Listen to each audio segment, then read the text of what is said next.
Hey guys, Alex from 7th Hour Films back again with Kaguya-Sama Love is War Ultra Romantic.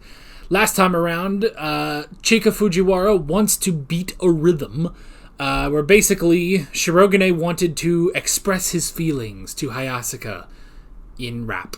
So Fujiwara had to learn how to rap and then teach him how to rap. Hayasaka wants to talk, where he rapped his feelings to Hayasaka, and thus she, in male butler mode, was able to rap her feelings to Kaguya about how she just wants to be a normal girl. And then Maki Shijo wants some help. A little hard to read. But yeah, Maki Shijo is having trouble because she thinks, well, she just hates her friend and hates her friend because of the boyfriend and stuff. And basically comes out of it with two new friends, Shirogane and Ishigami, because she has found solace in two other people who have not been able to snag their crushes, basically. So, yeah. So that's pretty much it. Like always, the reaction is down in the description and in the pinned comment for your viewing pleasure. So let's go ahead and jump right into this episode of Kaguya-Sama Love is War Ultra Romantic. Let's get going. Yeah. Look within yourself and find your criticisms.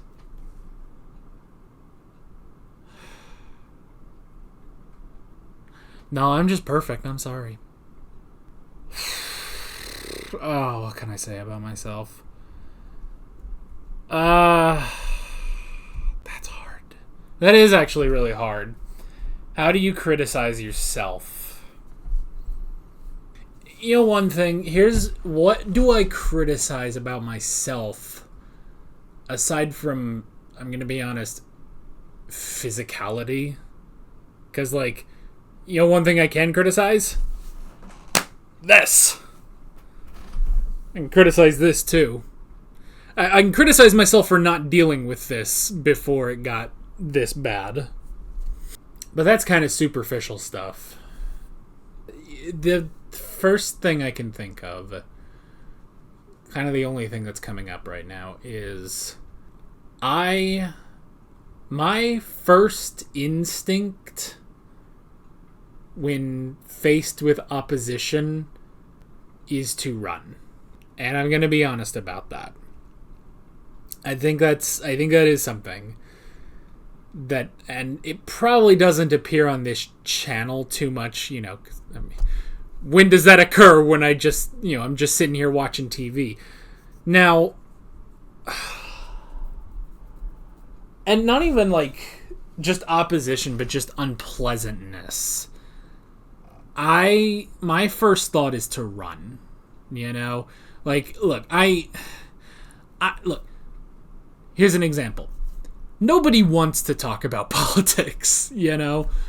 Nobody wants to talk about politics, but I know people that when they hear about politics, they just like tense up and they just like seethe with anger about things that are happening in politics.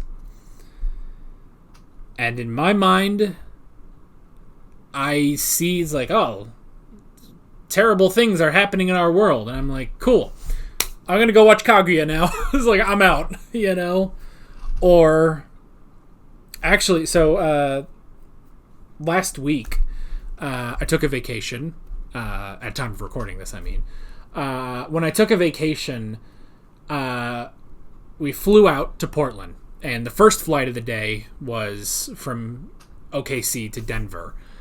And I got sick. I got sick like crazy. And I was essentially incapacitated after that flight. I was able to, luckily before the next flight, I recovered enough. I wasn't fully recovered, but I recovered enough. And I downed some medicine and I was able to recover enough. But I was put out by that flight. It was because of that flight I discovered I get altitude sick. It's not exactly motion sickness, but it's more of the sudden change in altitude we think that's that one of the flight attendants said that. So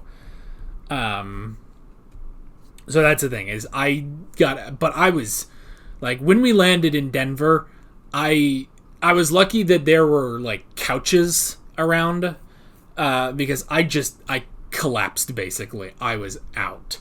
And while I was sitting there, I was like, I can't do this. I can't go to Portland now. What am I going to do? I can't get there. How? I'm not at home. I'm not in my home city. I'm in Denver. How the fuck am I going? What am I going to do? And my first thought pretty much was, could I get a rental car and just drive back home? You know? Which would be a long drive, don't get me wrong, but I was like, could I just do that? You know? Because, oh my god, I did not want to get back on a plane. That said, I did. I downed some Dramamine, and I got on the plane to Portland, and I did have another attack, basically. I did, but I wasn't as incapacitated thanks to the medicine. And we made it down to Portland, and I took a minute. You know, everyone else was getting up and getting their bags. That takes a few minutes. So while everyone else was doing that, I sat there and I just contained everything, and I built up enough strength, and then I got up, got my bags, and then I walked through the entirety of Portland Airport because we were trying to look for the rental cars so that, you know, we could get to the hotel in Portland. But I was walking around. I was exhausted, but I was walking around. But my first instinct was to run. And if there is any criticism I can say about myself, is that is my first instinct is, I'll do something else, I guess. You know, like, if there is a situation, I will jump to. If there is a situation that is going to be difficult, my first thought is, well, let's not do that and do something else. Even if, you know, if we get through this situation, everything will be fine. And if we take a different route, it won't be as good. But my first thought is, let's do that, you know, or something. Like, I don't know how to describe it, basically, but like, or if there are just troubles, you know, if there are troubles in the world, in family, in just the city or something, if there are troubles, my first instinct is, I am not a part of this, you know? And I could only ever be so lucky to have someone who accepts that and doesn't want me to change at all, the way Kaguya does not want Shirogane to change, you know? Like, Kaguya looks at everything, and because now it's like we had this entire segment of Fujiwara and Miko just roasting the president, you know, roasting Shirogane for all of his flaws. And we've seen, obviously, there is no bigger critic of Shirogane than his sister Kei, you know? No one is your bigger critic than your own sibling. Let's all put that out there. I say this as a younger sibling, you know? But at the same time, it's like, to think, you know, Kaguya would look at everything about the president and be like, no, I don't want him to change. Now, does that mean he shouldn't change things? No, he should improve things about himself and about his life, and that's good, you know? But the fact that he has someone who will just, you know, take him basically as is incredible, you know? And it's interesting because, like, this is not what Kaguya has told to Ishigami, you know? Where, you know, he can't just go up to this girl he likes. You know, they're thinking, well, you can't, she won't take you as is. But, you know, he has to improve himself somehow. But that's the difference, is that, I suppose it's the difference of for Ishigami, his crush does not really, as far as we know, doesn't love him yet, So we're hoping that Ishigami can change that. And the best way that he knows to change it is to kind of change parts of him, Not everything about him, but parts. But for Shirogane, the girl he is going after already loves him the way he is, And that's a great thing, So, I do remember there was one time, this was like a year, maybe 2 years ago now, I thought about, just putting a tweet out there. This is probably even longer than 2 years ago at this point, but I thought about making a tweet of hey, what are your biggest criticisms with me and the channel? Because I wanted to look at them, but then I thought, but if I put that out there, am I actually going to listen?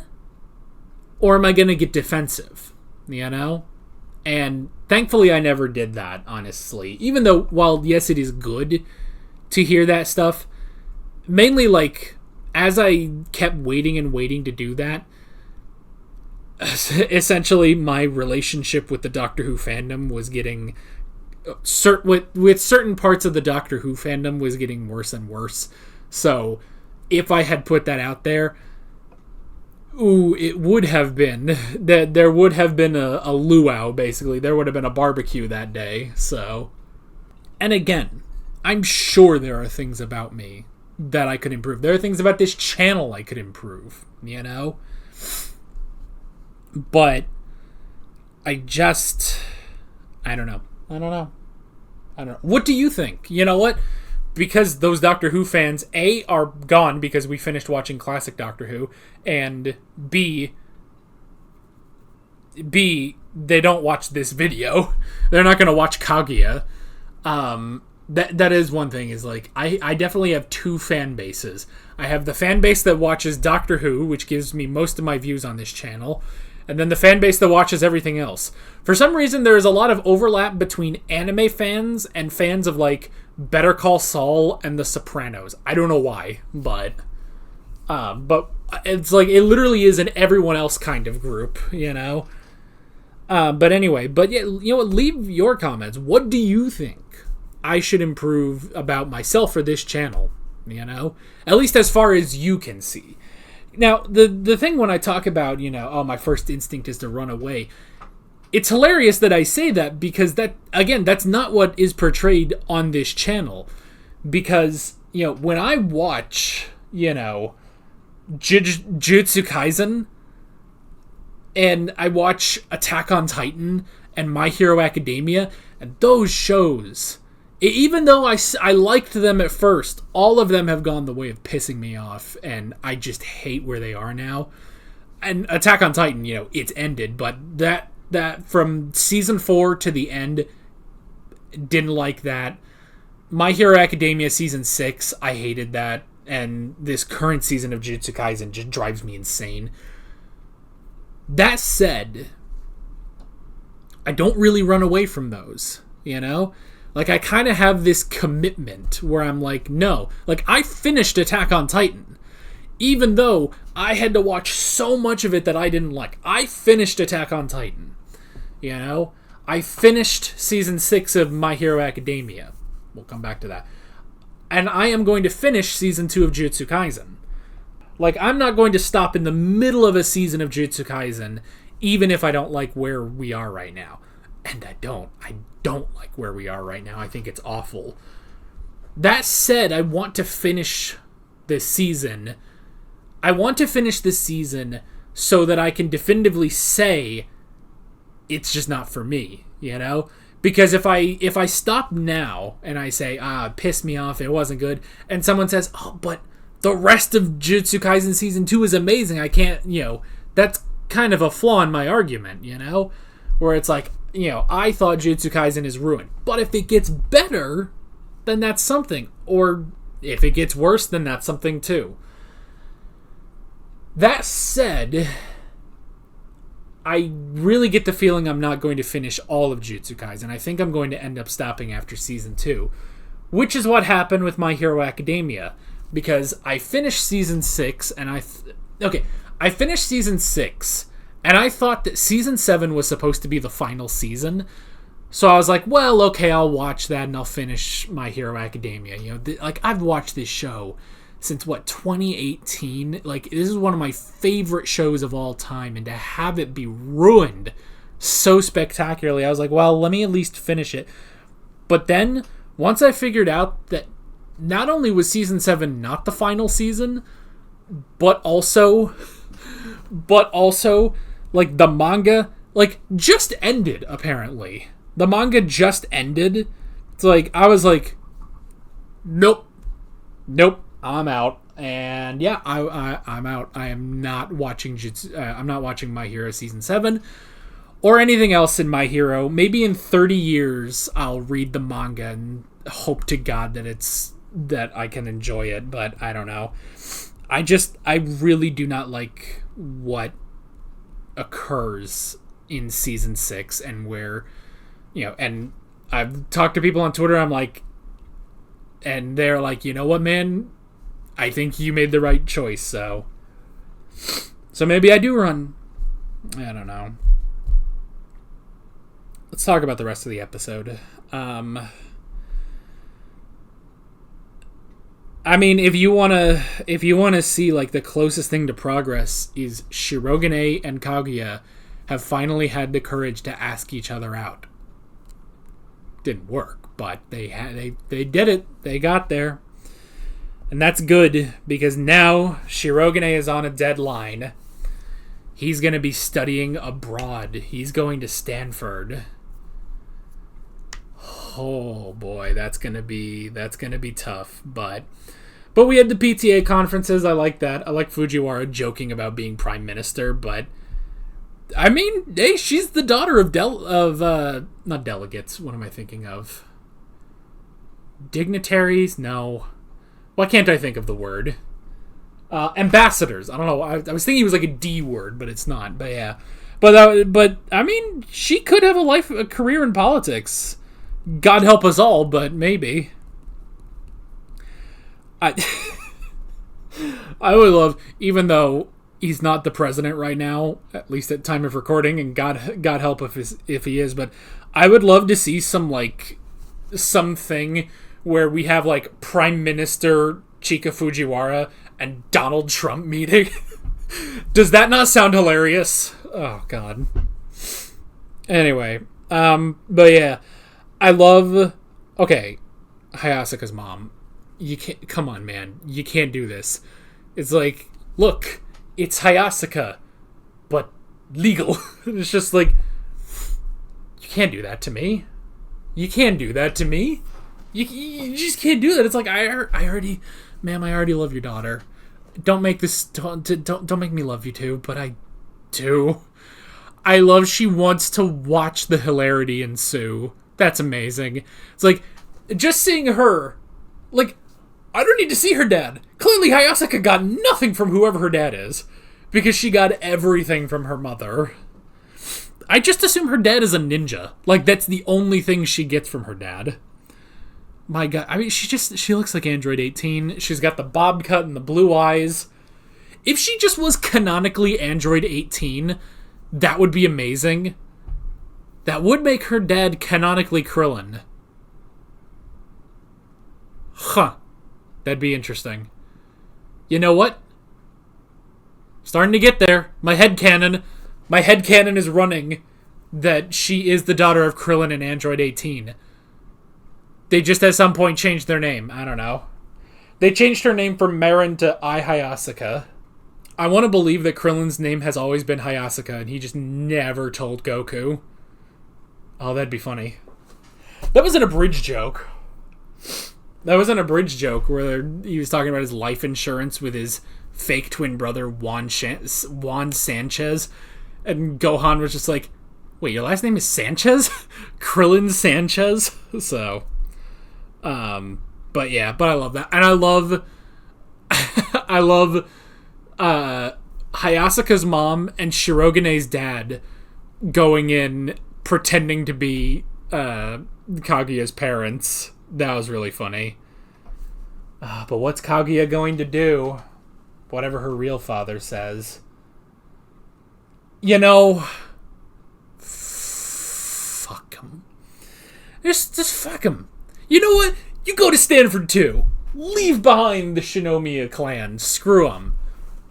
Like literally screw them. You know? Because, like, you got two new... Like, normally... Like, it's such an interesting thing. It's, like, normally... normally you would have, like, an anime... Like, I watched The Angel Next Door Spoils Me Rotten, where in that, the main girl, Mahiru, she's basically neglected by her parents, and her boyfriend, eventually just boyfriend... His parents just accept her as a daughter, like, immediately. It's hilarious. And it's like, but that's both of his parents. This, it's like, here, you have two parents. Your father-in-law, your future father-in-law from your future husband, and your kind of not sister's mother. It's just like, here you go. You have two loving parents now. Isn't it great? You know, it's such a weird thing that Hayasaka was like, oh, she's not going to make it. It's not like she cares about her daughter. And then she shows up because she cares about her daughter and, like, gives her head pats and is, like, really nice and fun. It's like, what picture were you painting, Hayasaka? Like, your mother is lovely. I don't know. Like, that was like, kind of a weird moment where it's like, oh, she's neglected by her parents, too. And it's like, no, doesn't really seem like she's neglected by her mother. Like, I don't know. Anyway, on Crunchyroll here, because I've been blabbering my mouth for so long, they do this thing where, like, they reset. I don't know what it is, but it basically shows the thumbnail, and the thumbnail is Hayasaka and her mother just staring right into my soul, and it's making me think things. So I should probably wrap this up so that I don't get weird. It's just I want. You know, the thing, we didn't even talk about, like, futures. Like, that was, like, the first thing in this is, like, oh, you know, high schoolers having to decide their future. And I didn't really talk about that. However, I did talk about, in Season 3, Episode 1 of Mob Psycho 100, we had basically the exact same sort of situation of, like, you know, choosing your future career. And I did talk about that in that show. So if you want to see more of that... Good plug. That's a good lead-in. You can go watch that.